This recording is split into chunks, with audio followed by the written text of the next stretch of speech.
Okay, good afternoon. This is Brian Stevens with Realtors of Faith. I am super excited to have my new friend, Phillip Cantrell, with us this morning. And just getting to know Phillip a little bit, man, I can already tell this is going to be an amazing time together. He's got a lot of wisdom, and there's just a lot to unpack here. So I hope you enjoy this. Phillip, welcome to the podcast.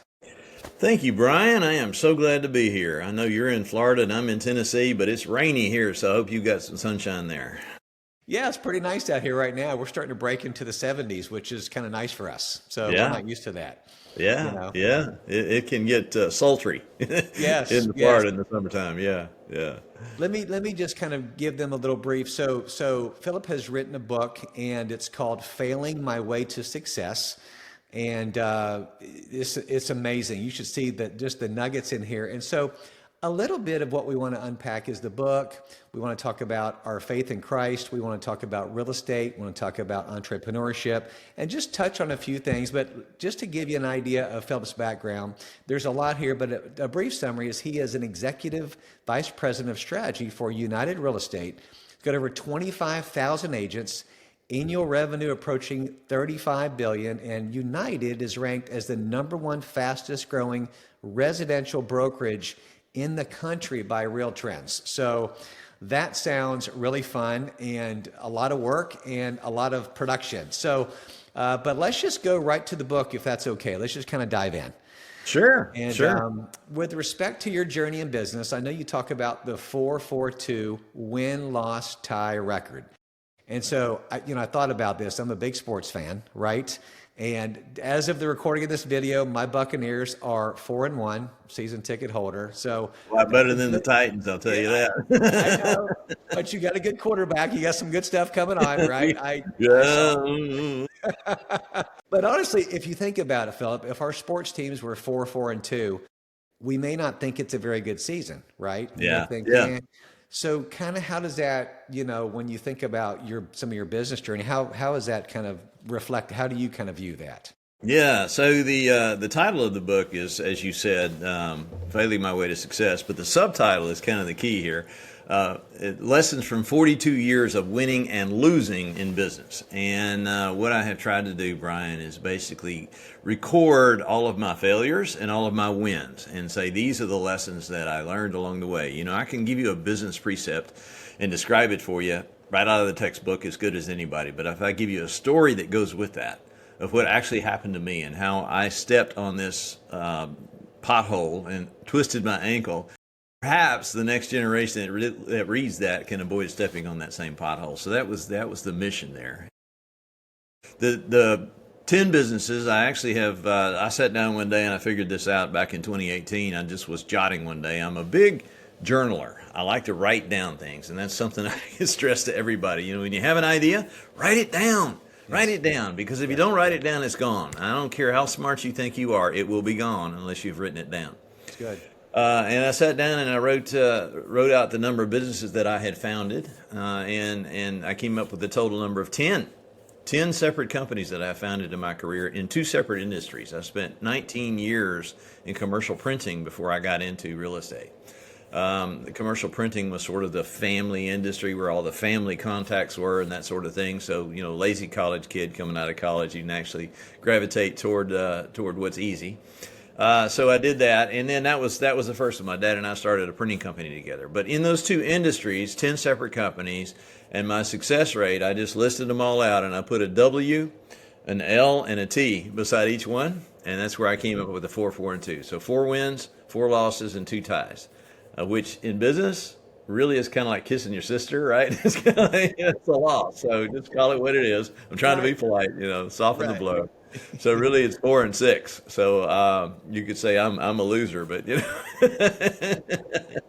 but my wins have been pretty good. The company that you mentioned United Real Estate, but actually I'm the founder of Benchmark Realty in Middle Tennessee. We're also in Kentucky and Alabama and Georgia now. That is a company that I started with me and a desk in the front bedroom of our house in 2006, and we built it up, and today we have right at 2,000 affiliates across the area I mentioned, and we will do about $5 billion worth of the real estate. So the Lord's been really good to us on that one, growing the company. It's continued to grow. actually sold the company to merged it with United Real Estate in 2020.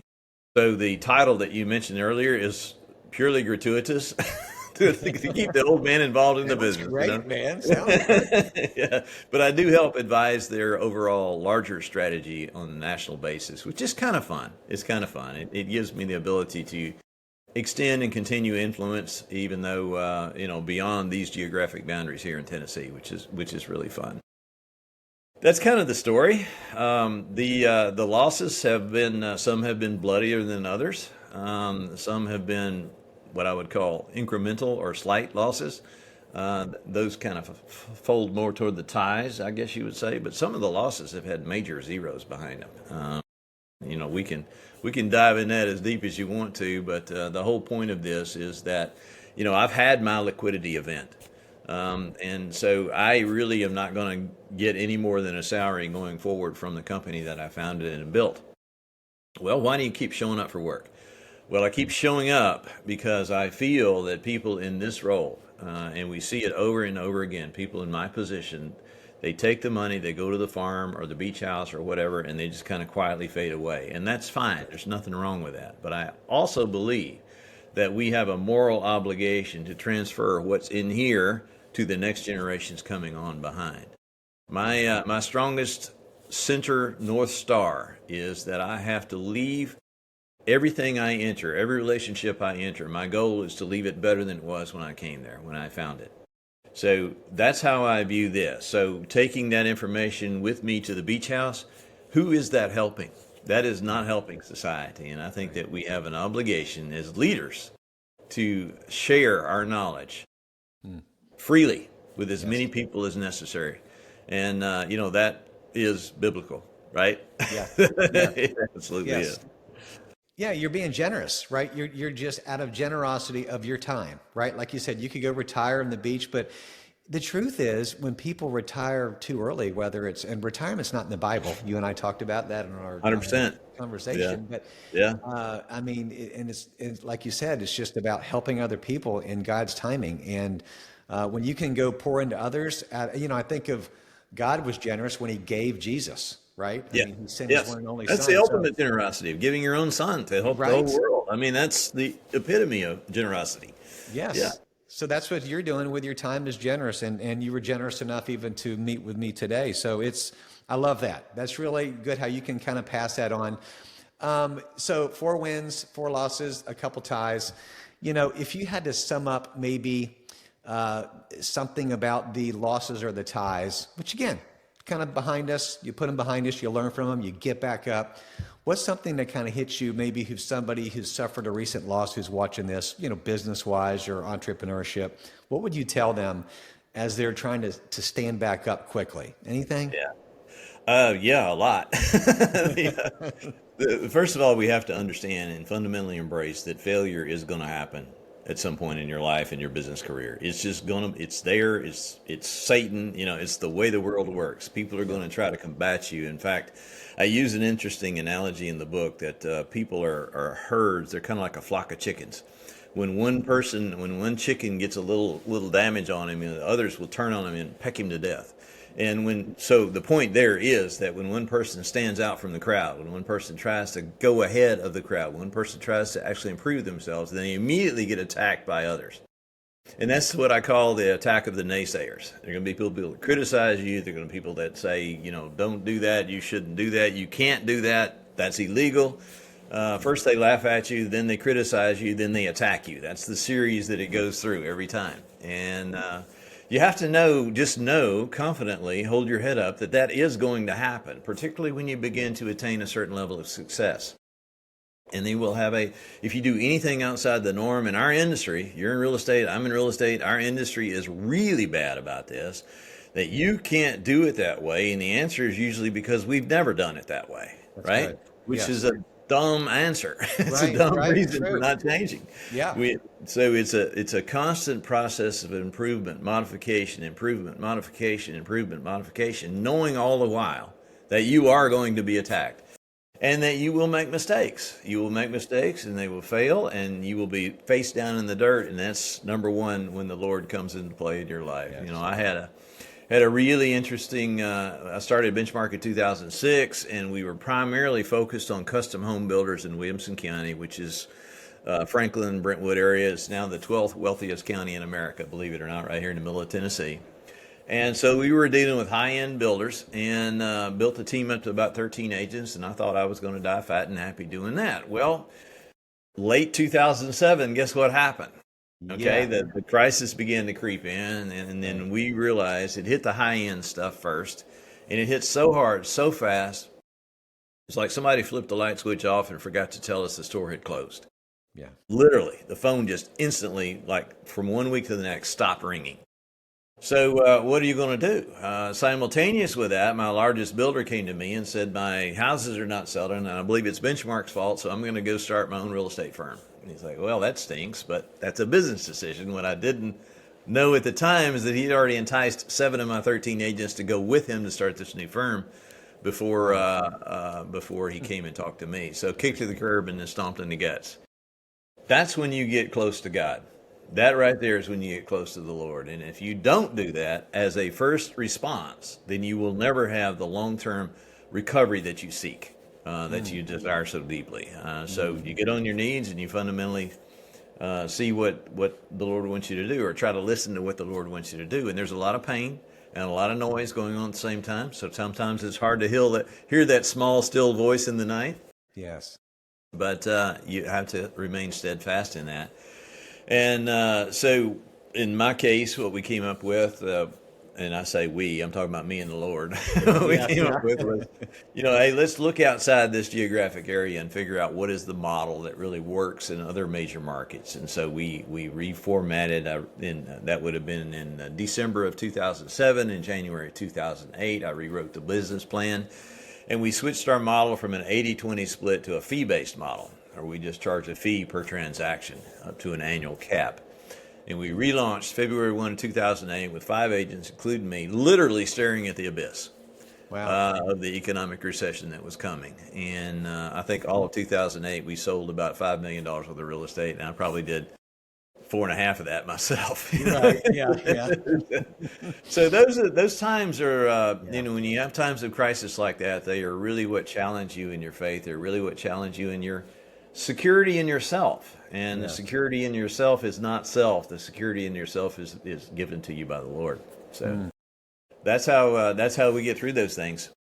That's so good. That's so good. We do grow in those times, right? That's when we grow the most. If we say, God, what are you trying to teach me out of this? Like you said, and we Absolutely. seek His face. It's like, all right, you got back up. It's like, Lord, all right, what's next? You're seeking wisdom. You're seeking Jesus. Like, what can I do next? Yeah. So Progress does not happen in times of peace. Progress happens in times of turmoil and stress.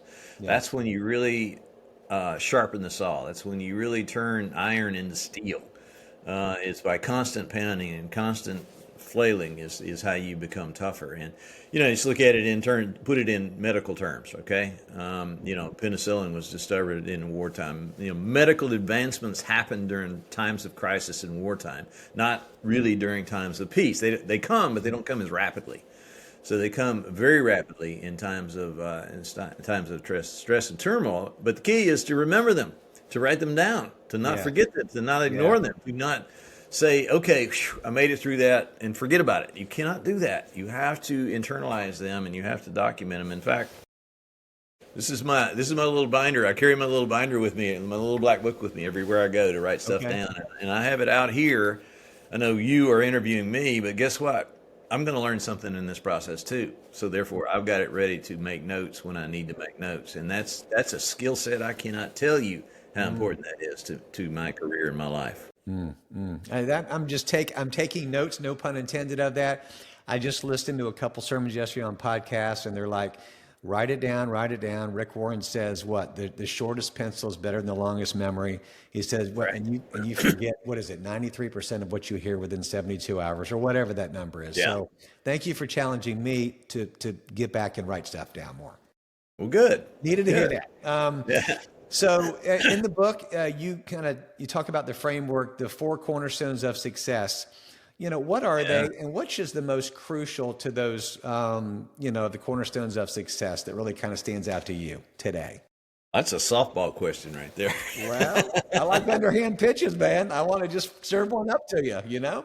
Well, I appreciate that. So listing them real quick, and then I'll go through each one. So it's observation, delegation, working smart, and compassion. So let me kind of peel back the layers on each of those. And these are just, again, from my own notes over a long period of time, and then trying to put a label on them. And so not something that I read somewhere and I'm regurgitating from my own efforts here. This is something that I came up with on my own. So not coming from, let's start with observation, not coming from the real estate industry, coming from the commercial printing business. I'm not from this industry. So therefore the traditional ways of doing this are not really attractive to me. They don't grab me.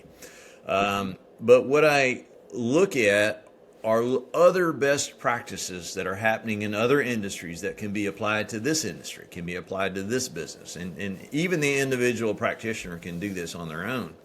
What are the best marketing practices that are deployed and employed by other industries? What are the best scheduling practices? What are the best showing practices? All these, everything, as I said early on, has already been done. We just have to be humble and understand that we are not the holder of all wisdom, that we need to draw upon others' wisdoms and others' progress. So that's the observation part. The delegation part is understanding that I can't do everything myself. Type A entrepreneur, off the chart, high D. Yeah. I just the natural tendency is to I can do it myself quicker than I can explain it to somebody else, and understanding that is a fallacy that will never allow you to grow if you try to manage it that way. It's micromanagement, whatever label you want to hang on it. Yeah.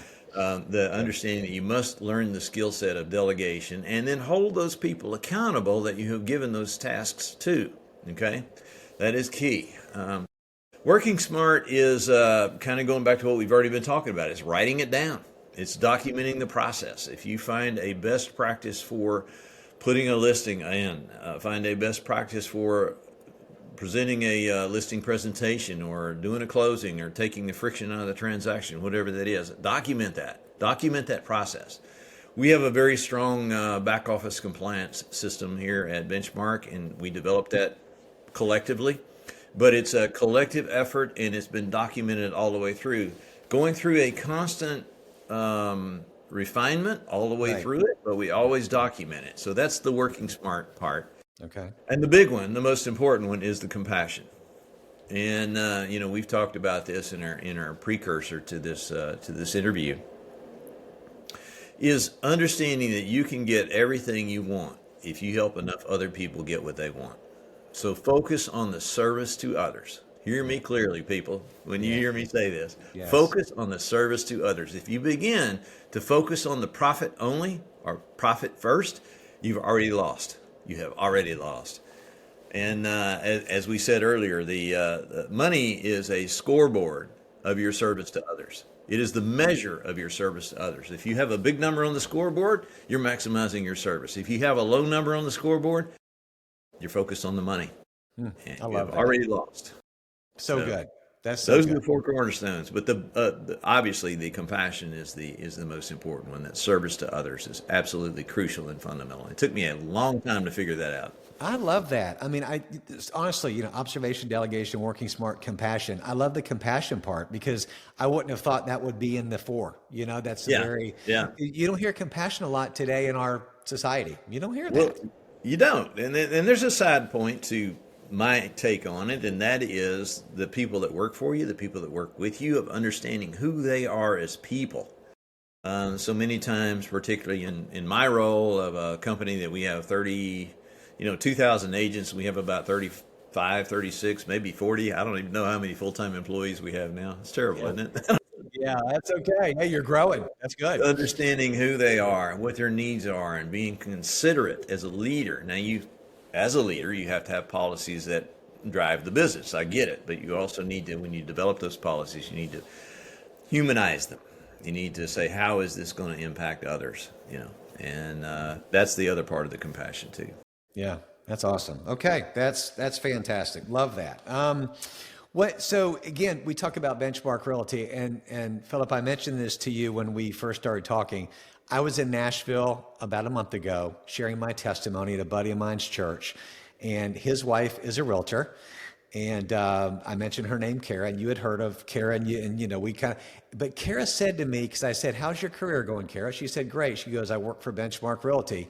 And I said, oh, okay, excellent. I haven't really heard. She goes, Brian, it's a great Christian company. They talk about the Lord. They do devotions. We have this huge meetings and we do devotions. And I'm like, man, that is amazing. And then she tells me that. And then 2 weeks later, the Lord hooks us up to talk. And I just thought, man, the name and your reputation, the Lord and the company are preceding, right? And so, and I take that as a high treasure and a great honor that somebody recognizes that. I mean, we have our mission and value statements on all the walls of every conference room in the entire organization. We have about 12 offices now, and every office has multiple conference rooms, and the placard is up there of these are our mission and value statements.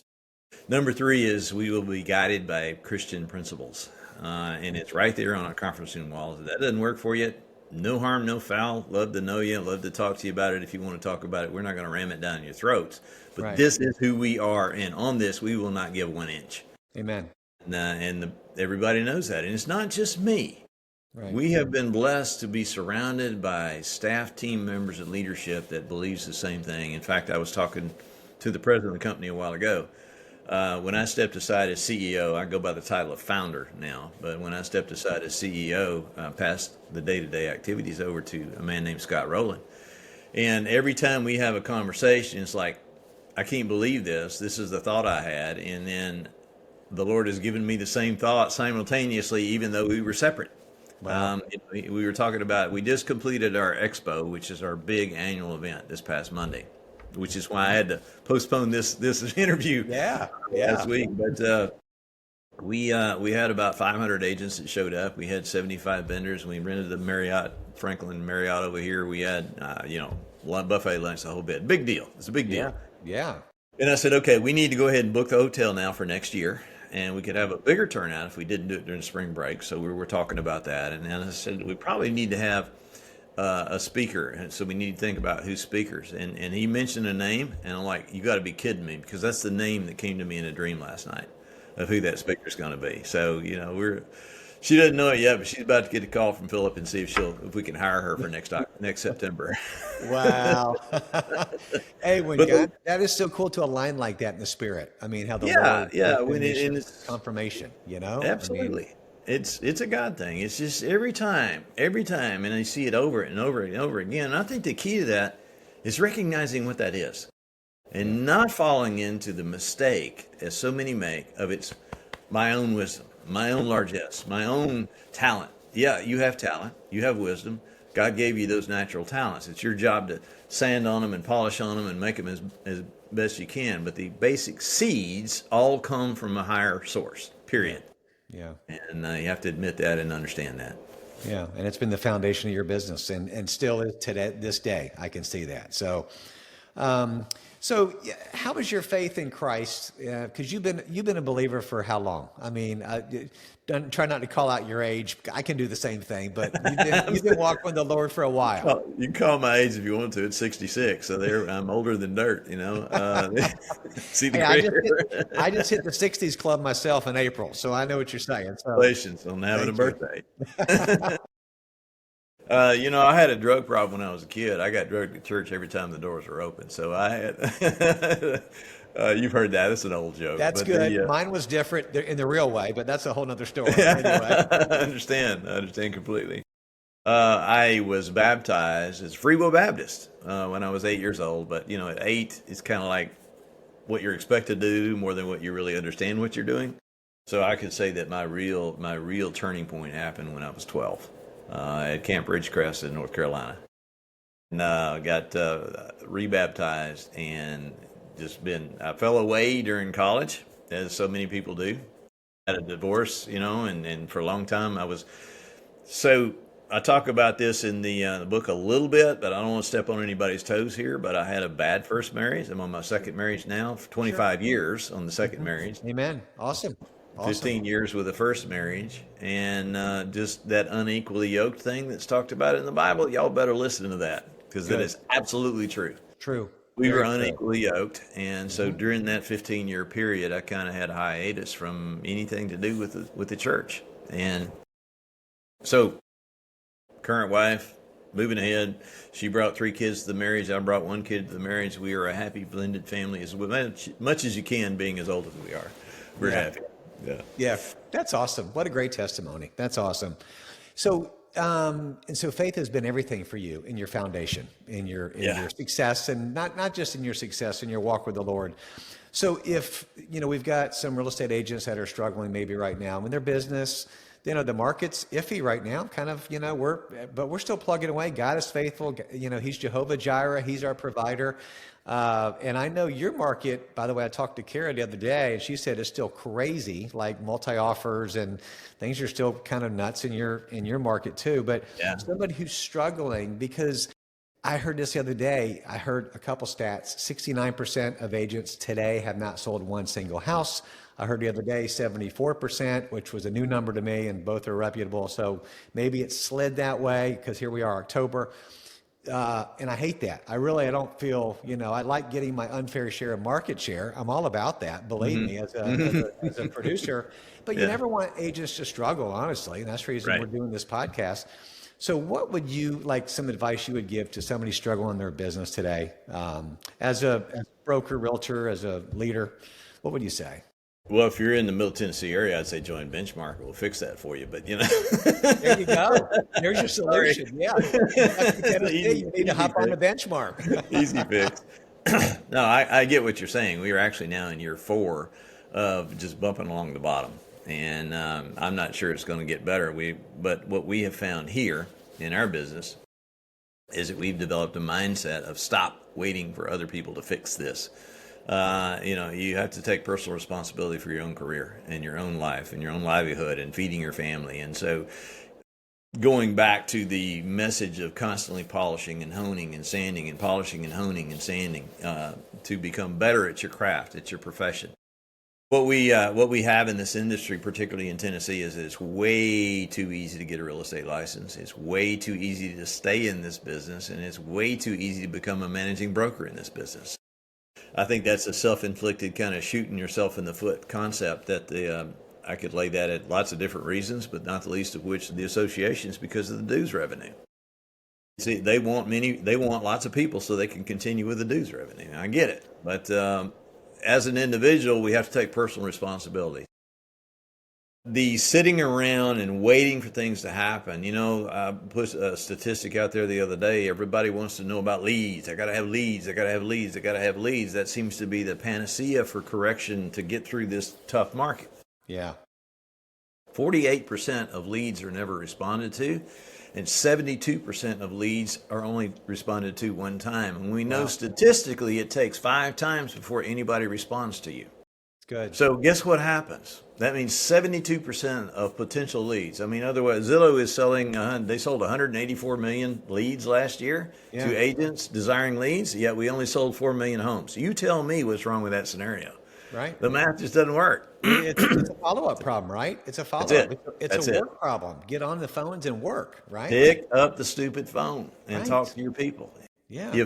If everyone you've ever done business with is not being touched by you every month, your business is going to fail. Yeah. And sadly, many of them have gone so long without touching. It would be terribly awkward now to reach out to their database, but your success is your database, plain and simple. And there is nobody coming on a white horse to save you. You're going to have to put your big girl pants on and big boy pants on and do this yourself. And if you're not willing to do that every day, then you might want to consider going and getting the JOB somewhere else. Right. Yeah. Hey, thank you for being direct. I totally agree. I just put know out you do. something because I've talked about people. Hey, what is your team doing for us? What is your team? What is your brokerage? I'm like, that's all good. But I put out something the other day, daily disciplines of an agent. Right. And what I've learned. And I said, I'm not going to go over it right now. This is about you, but make your calls, do social media posts, do open houses, show up, touch your database, right? And then I talked about our company. Then I talked about the brokerage. But the first thing was you got to do the work, man. You That's have right. to do this because you're self-employed. If you don't sell, you don't eat. Right. So it's You are the CEO of your own corporation. yeah. And if you're not acting like a CEO and hiring and firing accordingly and engaging in the right marketing plans accordingly, then you're going to get fired as a CEO. Yeah, It's that simple. Yeah. true. Yeah, it blows my mind. I mean, people will come to me sometimes, and I haven't had it lately, but they come to me and say, "Oh, my business is in the toilet, and I just can't figure out what's going on. Can you help me?" And my first question I ask them is, "What does your database look like?" And I can tell by the way they answer that question what I'm dealing with. Because 9 times out of 10, they're making something up. Like, "Oh, well, it's great." And I said, "Well, tell me more about how great it is. Exactly Yeah. how are you utilizing the CRM that we give you? Exactly how are you reaching the people? What of value are you offering them?" Yes. And the ability to, with the new changes in rules and regulations that we've had because of the class action lawsuits, a lot of agents are really struggling with the conversation with the buyer representation agreement. You have to do that on the front end now. We didn't have to do that before. You didn't ever have to do it in Florida, Right. but now you have to, and so you can't just go in and say, "My services are free and get in my car and let's go." It's not that easy anymore. So Right. that, I think, is a big reason why a lot of them are struggling. Yes. They haven't been able to articulate their own value proposition. Good. Yes. I stood up in our annual summit in February of 2020. This is before everything got locked down in 2020. And I said, I exposed the team, and this was probably 400 people in the room, 400 of our agents. I said, "This is the lawsuits that have been filed. This is what's coming. This is what the plaintiffs want, and they're probably going to win simply because what they're basing it on is fact. And the fact that we followed the required rules and contributed all our listings to MLS is probably considered collusion in some circles." Yeah. So that was the basis of the lawsuit. And I told them that day, I said, the days of guaranteed shared compensation are going to disappear within the next 2 years. And look what happened. Wow. So we've been hammering on this and hammering on this and hammering on this. And to the agents out there, if your broker doesn't have any idea what I'm just talking about, what we're just talking about, find another brokerage. Right. Yes. Right. DXP led the charge on the forms changes, and we Right. copied right along behind them. So Yes. we're Yeah. doing the same thing. So Yeah. and that's where, circling back around to your initial conversation about, people that are suffering, how do you deal with that? What advice do we have for them? Pay attention to your business. It is a business, and continue to seek out every source that you can to improve your skill set, and you'll win. You'll win even if you do that halfway. You'll win because the other half is not doing it at all. And that's my advice. That's good. Thank you. Yeah, that's awesome. That's awesome. And then, hey, this has been amazing. And man, there's so much more I could ask you, but I want to respect your time too, because there's so many different ways we could go down. You and I have got a few years experience in the business. What's one piece of advice you wish you knew like 30 years ago that you could like pass on to somebody else, whether it's to your 30-year-old self? I've heard that, but like, what's something like a big nugget, and you've given me so many today, that you would want to pass on to somebody else? We talked about a lot for sure. I think that the main thing I'd like to get across also, and it kind of dovetails into what we just were speaking of, is the value of minor course corrections and how important it is when you seem like the incremental course corrections are not really, or incremental improvements in what you're doing in your daily activities are not really not having effect. But just keep in mind, let's use math to illustrate this, okay? And I do this in the book, but so 1 to the 365th power is what? It's 1. One still. Okay, so 1 365 times is still just 1. Right. So no improvement, no change at the end of the year, 365 days in a year, okay? If you do one thing extra, 1%, 1.01 at the end of the year is actually 42.6, okay? So you can have a 40% improvement in your productivity and your outcome simply by making a 1% improvement. But wait, it gets crazier. 2% improvement at the end of the year equals 1,377. So a simple 2% improvement in your daily activities, your daily productivity, equals nearly 1,400% improvement in outcomes at the end of the year. Huge. That's called compounding yourself, right? That's right. I mean, That's right. And it's almost It's a conversation a lot of people have a hard time understanding until they actually sit down with a calculator. 2%, you have a 1,400% improvement. There you go. That makes a better you for you and a lot of other people, you know? And Think so, what that does for everyone around you, right. for everyone in your family, for everyone in your business, for every life that you touch. And you believe if you can do that, the world won't be a better place when you are gone. Right. 1,400% better. And here's the thing, it's not always like frills and sexy and like you're out there, right? It's stuff that you're in the grunt work, right? You're doing the stuff that is boring sometimes, right? Well, absolutely. You have to embrace the boring.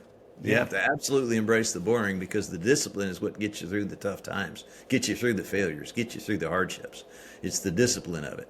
And I can give you 1% improvement right now just as a tip. If you'll sit down at the end of every day and you will write down the 5 most important things for you to accomplish tomorrow, and if you do that every day, in a year, you will have at least 100% improvement in your income. I love that. Wow, man. That, you know what? Drop the mic. That's so good. Write it down, journal. Okay. That's yeah. right. Got That's right. through. So, Phillip, thank you so much. Seriously, this was a real honor for me. And Me too. this was great. How do people connect with you? I'm going to put some of your information below, but anyway, any way to connect with you, what's best? So, phillipcantrell.com, Phillip with 2 L's. That's my website, and that has the book link information on there as well. That's a little bio on me. Go get the book, you guys. Go get the book. There you go. And my email is creatively named Phillip at phillipcantrell.com. So it doesn't get much easier than that. Happy to help anybody that I can along the way. Just reach out to me. Thank you for your time today, brother. I really appreciate it. Thanks for all these nuggets, and Been a pleasure. we will stay connected. God bless you. Absolutely. Same to you, Brian. Thank you. Take care. Thank you.